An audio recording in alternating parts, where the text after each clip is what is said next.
আসসালামু আলাইকুম, মহসানা শাওন আপনাদের সবাইকে আমন্ত্রণ জানাচ্ছি এনটিভি রাতের খবরে। চট্টগ্রামে নির্বাচনী প্রচারণা চালানোর সময় গুলিবিদ্ধ হয়েছেন বিএনপি মনোনীত প্রার্থী এরশাদুল্লাহ। এ সময় গুলিবিদ্ধ সরোয়ার বাবলা নামে একজন নিহত হয়েছে। সন্ধ্যার দিকে নগরীর পাঁচলাইশ থানার হামজারবাগ এলাকায় এই ঘটনা ঘটে। এ ঘটনার তীব্র নিন্দা ও ক্ষোভ জানিয়েছেন দলের মহাসচিব মির্জা ফখরুল ইসলাম আলমগীর। দোষীদের দ্রুত আইনের আওতায় আনার দাবি জানিয়েছেন তিনি। চট্টগ্রাম থেকে আরিচ আহমেদের পাঠানো রিপোর্ট। ক্যামেরায় ছিলেন এনামুল হক। বুধবার বিকেলে পাঁচলাইশ থানার হামজারবাগ এলাকায় গণসংযোগে যান চট্টগ্রাম ৮ আসনের বিএনপি মনোনীত প্রার্থী এরশাদুল্লাহ। এ সময় দুর্বৃত্তরা খুব কাছ থেকে কয়েক রাউন্ড গুলি ছোড়ে। এতে গুলিবিদ্ধ হন প্রার্থী এরশাদুল্লাহ, সরোয়ার হোসেন ওরফে বাবলা এবং শান্ত নামের আরও একজন। তাদের একটি বেসরকারি হাসপাতালে নিয়ে গেলে মৃত্যু হয় সরোয়ার হোসেনের।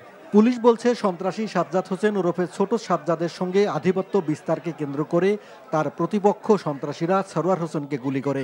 সরোয়ারের বিরুদ্ধে চাঁদাবাজি, অস্ত্র, হত্যাসহ 15টি মামলা রয়েছে বলেও জানায় পুলিশ। স্থানীয় বিএনপি নেতাকর্মীদের অভিযোগ, নির্বাচন বানচাল করতে তাদের প্রার্থীর উপর হামলা করা হয়েছে। যখন থেকে নির্বাচনের আলোচনা হচ্ছে তখন যারা এই দেশে নির্বাচন চাচ্ছে না, নির্বাচনকে বানচাল করার চেষ্টা করতেছে, তারাই আসলে এই ঘটনা ঘটিয়েছে। যেহেতু তারা মুখোশ করে আছে, যারা এই মুহূর্তে যারা নির্বাচন চাচ্ছে না, যে একটা দেশে সুষ্ঠু নির্বাচন হোক, যারা চাচ্ছে না তারা পরিকল্পিতভাবে এই ঘটনা ঘটিয়েছে।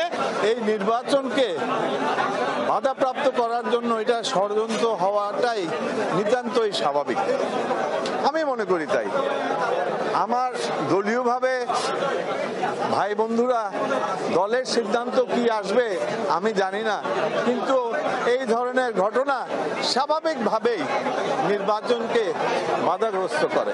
এভারকেয়ার হাসপাতালে চিকিৎসকরা জানিয়েছেন এরশাদুল্লাহর বুকের বাঁ পাশে গুলি লেগেছে, তার অবস্থা আশঙ্কাজনক। ঘটনাস্থল পরিদর্শন করেছেন পুলিশের ঊর্ধ্বতন কর্মকর্তারা। হামলাকারীদের দ্রুত গ্রেপ্তারের আশ্বাস দেন তারা। সরোয়ার বাবলার ক্রিমিনাল রেকর্ড ছিল, তারও ক্রিমিনাল হিস্ট্রি ছিল, আর যারা করেছে তাদের এরা প্রতিপক্ষ ছিল।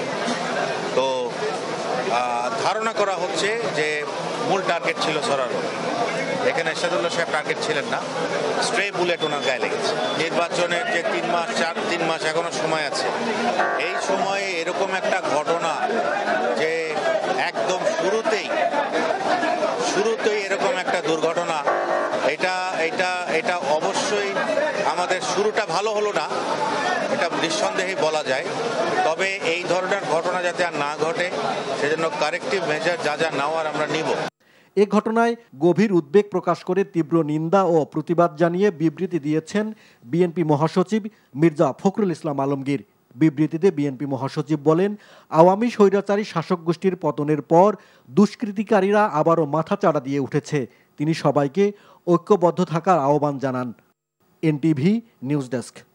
জাতীয় নির্বাচনের আগেই জুলাই সনদ বিষয়ে গণভোট চায় বাংলাদেশ জামায়াতে ইসলামী। দলটির সহকারী সেক্রেটারি জেনারেল হামিদুর রহমান আজাদের নেতৃত্বে 2 সদস্যের একটি প্রতিনিধি দল নির্বাচন কমিশনের সাথে বৈঠক শেষে সাংবাদিকদের কাছে একথা জানানো হয়। নির্বাচন বিষয়ে জামায়াতে ইসলামীর দেওয়া 18 দফা দাবির অগ্রগতি নিয়ে নির্বাচন কমিশনের সাথে আলোচনা হয় সিএসির সাথে। ফেব্রুয়ারিতে একই দিনে জাতীয় নির্বাচন এবং গণভোটের বিষয়ে দলের আপত্তির বিষয় কমিশন জানায় জামায়াতে ইসলামীর প্রতিনিধি দল। সংশোধিত গণপ্রতিনিধিত্ব অধ্যাদেশ নিয়ে আবারও কোনো সংশোধন জামায়াতে ইসলামী মানবে না বলেও সাফ জানিয়ে দেয় দলটি। ফাদানুভাদে আমাদের পা দেওয়ার সুযোগ নেই। পৃথক ডেটে যদি নির্বাচনের আগে এনি ডে সরকার যদি এটা অ্যারেঞ্জমেন্ট করে ইলেকশন কমিশনকে বলে দেয়, আমরা এটা আজকে ইলেকশন কমিশনে এনেছি, ওনারা হলে গভর্নমেন্ট যদি বলে তাহলে অবশ্যই গভর্নমেন্টের নির্দেশনা অনুযায়ী আমরা সেটা বাস্তবায়ন করতে প্রস্তুত আছি। স্মারকলিপি প্রদান করার মধ্যে জানাবো আগামীকাল সকাল 11টায় মাননীয় প্রধান উপদেষ্টার কাছে আমরা লিখিতভাবে এটা তুলে ধরবো। এই জন্য আমাদের দাবি আগের মতোই একেবারেই সুস্পষ্ট, গণভোট যেন অবশ্যই নির্বাচনের আগে হয় এবং পৃথক দিবসে হয়। এনসিপির আহ্বায়ক নাহিদ ইসলাম বলেছেন তার দল এককভাবে নির্বাচনের প্রস্তুতি নিচ্ছে। বিএনপি চেয়ারপারসনের আসনে প্রার্থী দেবে না তার দল। এদিকে এনসিপি, গণ অধিকার পরিষদ ও এবি পার্টি সহ 9টি দল নিয়ে তৃতীয় জোট করতে চূড়ান্ত আলোচনা চালিয়ে যাচ্ছে দলগুলো। বুধবার দুপুরে রাজধানীর পল্টনে বাংলাদেশ রাষ্ট্র সংস্কার আন্দোলনের কেন্দ্রীয় কার্যালয়ে এই আলোচনা হয়। ইফতেখার রেজা রিপোর্ট।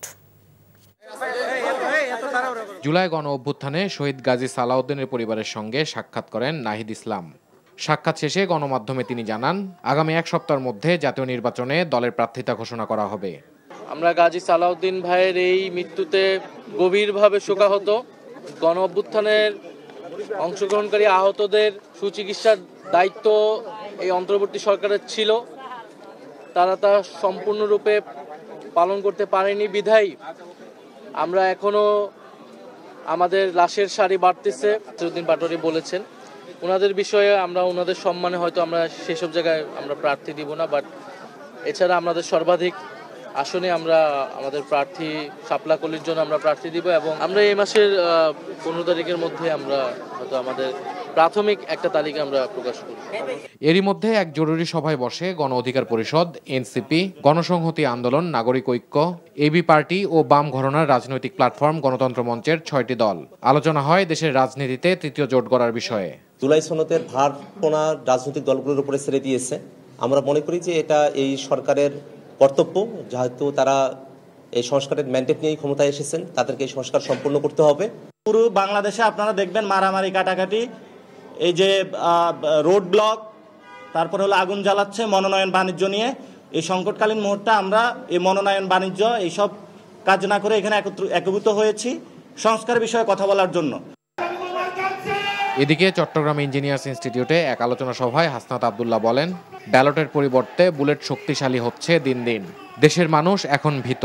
সংসদ হচ্ছে রাজপথ, আমাদের সংসদ হচ্ছে রাজপথ, আমাদের শক্তি হচ্ছে জনগণ এবং আমাদের সবচেয়ে বড় ইনভেস্টমেন্ট হচ্ছে আমাদের সততা। আমরা রাজনৈতিক সততাই হচ্ছে আমাদের সবচেয়ে বড় ইনভেস্টমেন্ট। আমাদের ব্যাকডোর কোনো ধরনের নেগোসিয়েশন আমরা বিশ্বাস করি না।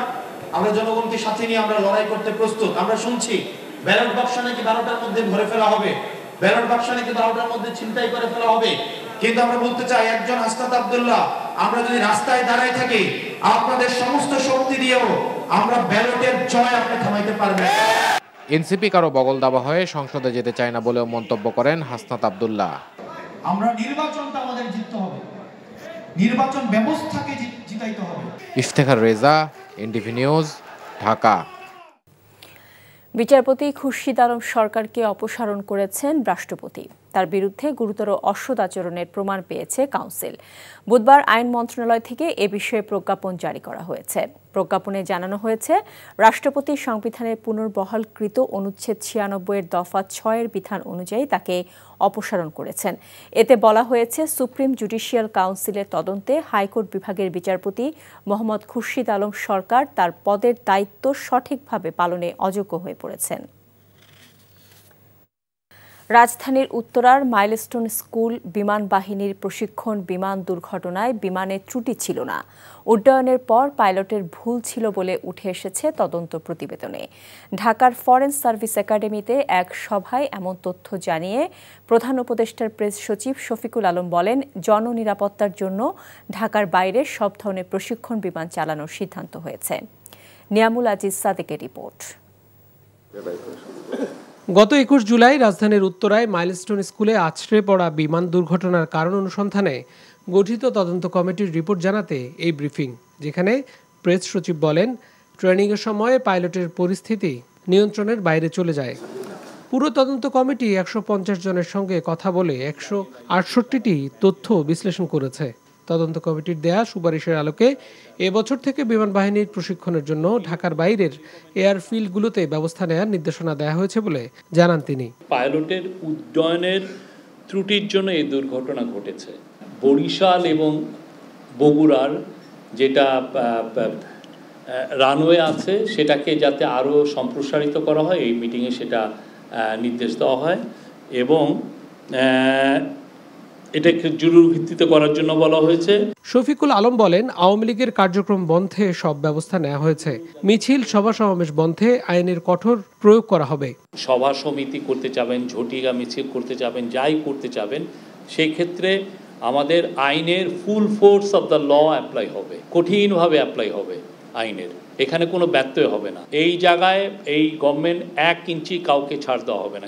ভারতে বসে শেখ হাসিনা কি নির্দেশ দিচ্ছেন সেগুলো নজরদারি করা হচ্ছে বলে জানান প্রেস সচিব। নিয়ামুল্লাহ সাদিক, এনটিভি নিউজ, ঢাকা। কক্সবাজারের চকরিয়ায় ৮০,০০০ ইয়াবা সহ ৩ পাচারকারীকে আটক করেছে পুলিশ। এর আনুমানিক মূল্য প্রায় ২,৪০ লাখ টাকা বলে ধারণা করা হচ্ছে। পুলিশ জানায়, মিয়ানমার সীমান্তের নাইখংছড়ি হয়ে সিএনজি অটোরিকশায় চকরিয়ায় পৌঁছায় ইয়াবা পাচারকারীরা। এসব ইয়াবা চট্টগ্রাম সহ বিভিন্ন এলাকায় ব্যবসায়ীদের কাছে বিক্রির উদ্দেশ্যে ছিল তাদের। গোপন তথ্যের ভিত্তিতে বিকেলে অভিযান চালানো হয় চট্টগ্রাম কক্সবাজার মহাসড়কে চকরিয়ার ছিড়া পাহাড় এলাকায়। পরে সিএনজি অটোরিকশায় তল্লাশি চালিয়ে ৮০,০০০ ইয়াবা সহ ৩ পাচারকারীকে আটক করে পুলিশ।